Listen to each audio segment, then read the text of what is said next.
Kisah Nabi Lut alaihi salam dan kaum Sodom. Kisah ini disebutkan beberapa kali dalam Al-Quran, salah satunya dalam surat Hud ayat 77 hingga 83. Diceritakan bahwa Nabi Lut alaihi salam diperintahkan oleh Allah Subhanahu wa Ta'ala untuk berdakwah kepada kaum Sodom yang telah melakukan penyimpangan besar.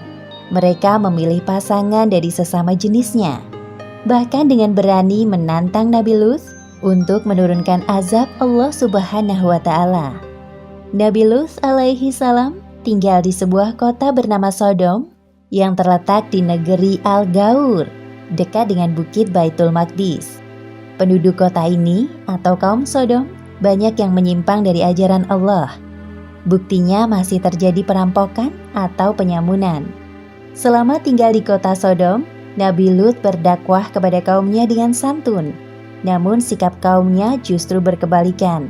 Mereka mendustakan ajaran Nabi Lut dan tidak menghiraukan perkataannya. Wahai kaumku, mengapa kalian tidak bertakwa? Sesungguhnya aku adalah seorang rasul kepercayaan yang diutus kepadamu. Bertakwalah kepada Allah dan taatlah kepadaku. Shh, bicara apa sih dia? Entahlah, wahai saudaraku. Aku bosan sekali mendengar Lut mengoceh tentang keimanannya itu. Mereka terus saja mengobrol seolah-olah tidak mendengar perkataan Nabi Lut. Wahai kaumku, aku sekali-kali tidak minta upah kepadamu atas ajakan mulia ini. Jadi, engkau kemari minta upah kepada kami? Ini, ambillah. Kebetulan aku punya banyak uang dari hasil rampasan para musafir. Astaghfirullahaladzim. Sesungguhnya mengambil hak orang lain adalah perbuatan yang zalim. Wahai kaumku, segera bertaubatlah kalian. Kemudian, Nabi Lut meninggalkan tempat itu dengan perasaan hancur. Tidak sekali dua kali mereka bersikap buruk kepada Nabi Lut. Namun Nabi Lut tidak putus asa. Beliau terus berdoa kepada Allah agar Allah membukakan pintu hati kaumnya yang telah menyimpang. Allah Subhanahu wa Ta'ala telah menciptakan manusia secara berpasang-pasangan. Laki-laki berpasangan dengan perempuan, begitu juga sebaliknya. Namun kondisi berbeda terjadi pada kaum Sodom. Para laki-laki dengan bangga memilih pasangan mereka dari jenisnya dan meninggalkan istri-istri mereka. Wahai kaumku, mengapa kamu mendatangi sesama lelaki di antara manusia, dan kamu tinggalkan istri-istri yang dijadikan oleh Allah untukmu? Bahkan kamu adalah orang-orang yang melampaui batas. Wahai Lut, mengapa engkau selalu ikut campur dalam urusan kami? Urus saja urusanmu sendiri. Jangan menghalang-halangi kami. Kali ini Nabi Lut sangat geram melihat kelakuan kaumnya. Namun beliau mencoba menahan amarahnya. Sesungguhnya, kamu benar-benar telah melakukan perbuatan yang amat keji yang belum pernah dikerjakan oleh seorang pun dari umat-umat sebelum kamu. Hai Lut, sesungguhnya jika kamu tidak berhenti, benar-benar kamu termasuk orang-orang yang diusir. Sesungguhnya, aku sangat benci kepada perbuatanmu. Atas izin Allah, aku tidak akan semudah itu menyerah. Lakukan sekehendakmu seperti kami lakukan sekehendak kami. Kerusakan moral dan akhlak pada kaum Sodom ini sangat sulit diperbaiki karena mereka tidak menyertakan Allah dalam kehidupannya.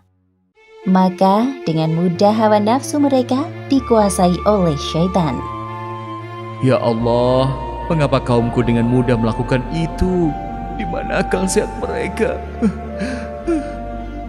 Kesedihan Nabi Lut semakin bertambah manakala menyaksikan bahwa istrinya telah melupakan Allah Subhanahu wa Ta'ala. Seperti yang disebutkan dalam Al-Quran, surat At-Tahrim ayat 10.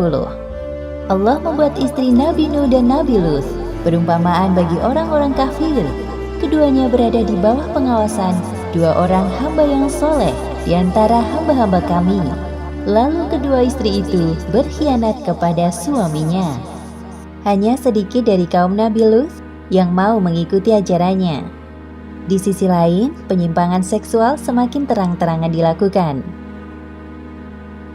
Wahai kaumku yang malang, sebelum azab Allah tiba kepada kalian, segeralah kalian bertaubat.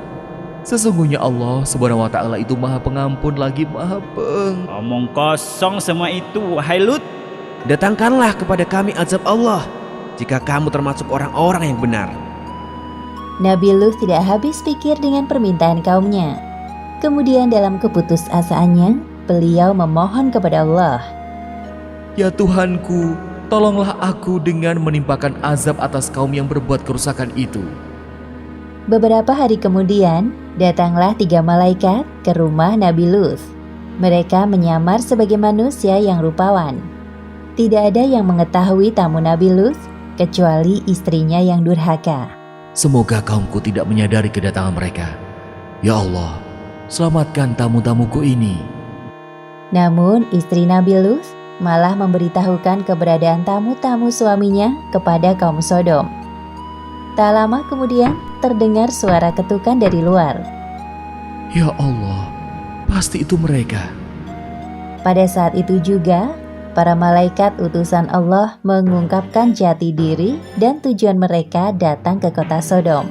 Hai Lut, sesungguhnya kami adalah utusan-utusan Tuhan. Sekali-kali mereka tidak akan dapat mengganggu kamu.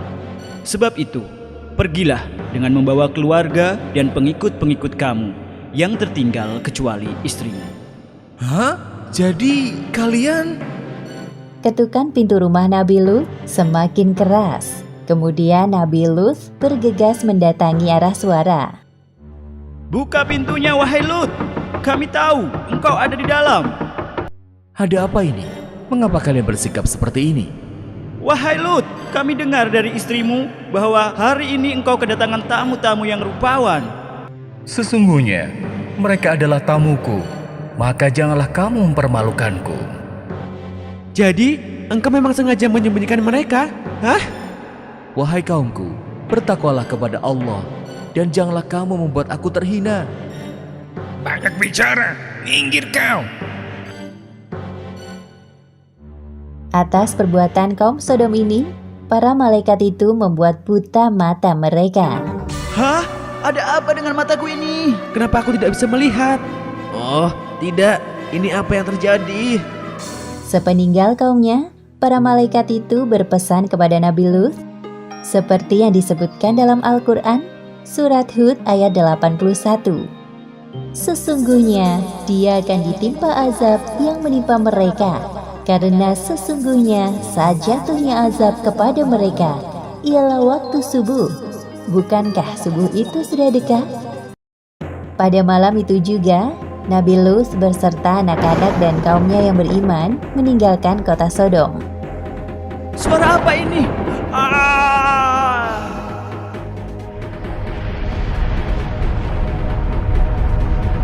Akhirnya azab yang mereka tunggu-tunggu datang. Seperti yang disebutkan dalam Al-Quran, surat Hud ayat 82.